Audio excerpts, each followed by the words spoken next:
Hello everyone, welcome to my channel SGK education. आज हम heart के बारे में पढ़ने वाले हैं। हार्ट किस तरह से काम करता है, इस कंफ्यूजन को हम क्लियर करेंगे। एक मैंने डायग्राम लिया हुआ है। आई होप ये आपको समझने में काफ़ी काफ़ी हेल्प होगी इससे। सबसे पहले हम समझ लेते हैं कुछ बेसिक चीज़ें। हार्ट के अंदर चार चैम्बर्स होते हैं, four chamber, they are four chambers. First chamber की मैं बात करूं तो पहले चैम्बर को हम नाम देते हैं राइट एट्रियम। Right atrium. और इसी तरह से इसके साइड में लेफ्ट, इससे नहीं दिख रहा है, लेफ्ट एट्रियम। इसी तरह से नीचे हम आते हैं तो right ventricle and left ventricle. Right ventricle, left ventricle. मैं यहाँ पे एक नंबर्स दे देता हूँ, first, second, third and fourth. Right atrium, then right ventricle, then left atrium and left ventricle. मैं बताऊंगा, मैं नाम, मैं ये क्लियर करूंगा कि मैं इस तरह से पॉइंट क्यों कर रहा हूँ इसको। ठीक है, तो हम लोग शुरू करते हैं। हमारे पास चार चैम्बर्स हैं, हमारे हार्ट में चार चैम्बर्स हैं।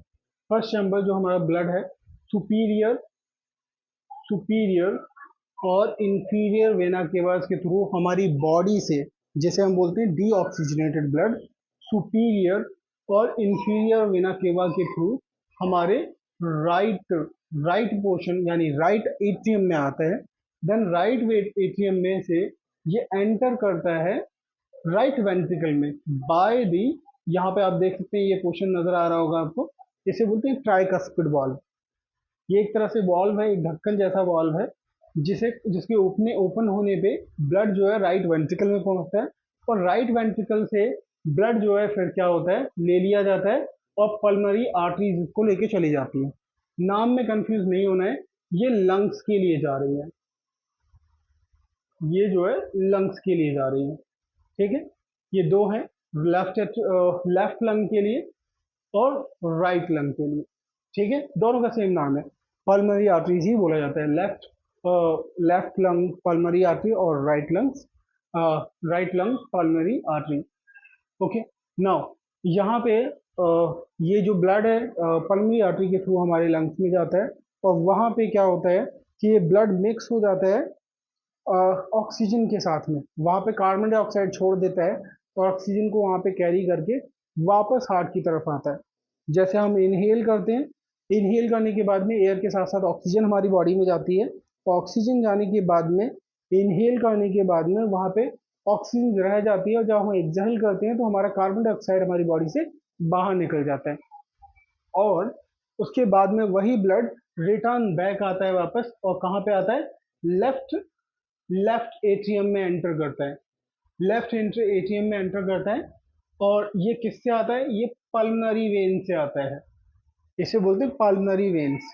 ठीक है बच्चों, ठीक है, पल्मोनरी वेन्स के थ्रू लेफ्ट एट्रियम में आ जाता है। और लेफ्ट एट्रियम से यहाँ पे मिट्रल वाल्व है, ये देख सकते होंगे आप, मिट्रल वाल्व ओपन होती है और सारा ब्लड जो है आपके फोर्थ चैम्बर में आ जाता है, फोर्थ चैम्बर में।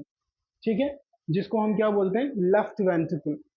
लेफ्ट वेंट्रिकल से blood by the help of aorta, ये है आपकी एओर्टा, देख सकते हैं आप सब लोग, ये एओर्टा है। एओर्टा के थ्रू ब्लड हमारी बॉडी में चला जाता है। ठीक है, जिसे हम बोलते हैं ऑक्सीजनेटेड ब्लड। और ब्लड वहां से डायरेक्ट हमारी बॉडी में फिर से फ्लॉट होता है। और देन उसके बाद में सारी ऑक्सीजन यूज होने के बाद में देन फिर से वो वापस हार्ट के पास आता है। और ये प्रोसेस रेगुलरली ऐसे ही चलता रहता है। कुछ चीज़ों पे हमें ध्यान देना होगा। सबसे पहले राइट एट्रियम की मैंने बात की थी, सुपीरियर और इंफीरियर वेना के थ्रू बॉडी से डीऑक्सीजनेटेड ब्लड हार्ट तक आता है। और उसके बाद में ये एंटर करता है राइट वेंट्रिकल में। और राइट वेंट्रिकल के बाद ये यहाँ से ले लिया जाता है पल्मोनरी आर्टरीज के थ्रू, जो लंग्स तक जाता है। लंग से वापस आता है पल्मोनरी वेन्स के थ्रू। कहाँ पे आता है, आपके लेफ्ट एट्रियम में। लेफ्ट एट्रियम में आने के बाद में ये एंटर करता है लेफ्ट वेंट्रिकल में। लेफ्ट वेंट्रिकल में एंटर करने के बाद में यहाँ से एओर्टा आर्टरी के थ्रू हिंदी में महाधमनी भी बोलते हैं इसको। एओर्टा आर्टरी के थ्रू हमारी बॉडी में वापस चला जाता है और ये प्रोसेस कंटिन्यूसली चलता रहता है। तो आपको अच्छे से समझ में आ गया होगा कि हमारा हार्ट किस तरह से काम करता है। Thank you everyone. अगर आपको ये अच्छा लगे तो please share, subscribe and comment. Thank you.